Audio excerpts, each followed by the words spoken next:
খুব ভাল লাগিছে আজি বতৰো ফৰকাল আৰু নিজৰ ভোটটো নিজে যেতিয়া নিজকে দিছো খুব মই আলফুলিত হৈছো ভাল লাগিছে আৰু আপোনালোকৰ জৰিয়তে মই সমূহ বিহালীবাসী ৰাইজক শুভেচ্ছা জনাইছো সকলোৱে দলে বলে ভোট দিবলৈ ওলাই আহক পৰাপক্ষত যদি 100% ৰাইজ ওলাই আহে এটো গণতন্ত্ৰৰ কাৰণে ভাল কথা মই আপোনালোকৰ জৰিয়তে আমাৰ সমূহ কংগ্ৰেছ নেতৃবৃন্দক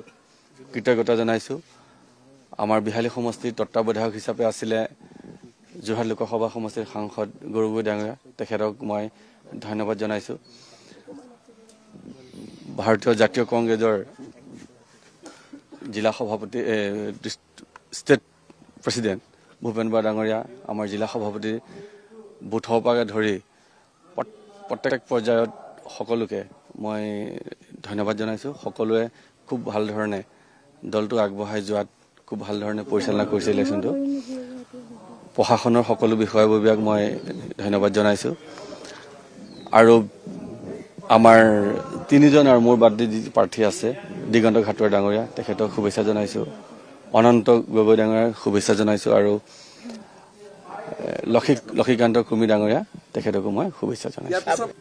যিমানখিনি কেন্দ্ৰ আছে যিমান দূৰ সম্ভৱ হয় আৰু সকলোকে এবাৰ দেখা দিম তেওঁলোকে ৰাতিপুৱাৰ পৰা আমাৰ কাৰণে লাগি আছে হয় আমাৰ আসলে ডিমোটেশনৰ কাৰণে হেৰি হৈছে যে আমাৰ এই দুটা পঞ্চায়ত বিশ্বনাথত পৰিছে কিন্তু আমাৰ কেন্দ্ৰ একেই থাকিব কিন্তু বিশ্বনাথ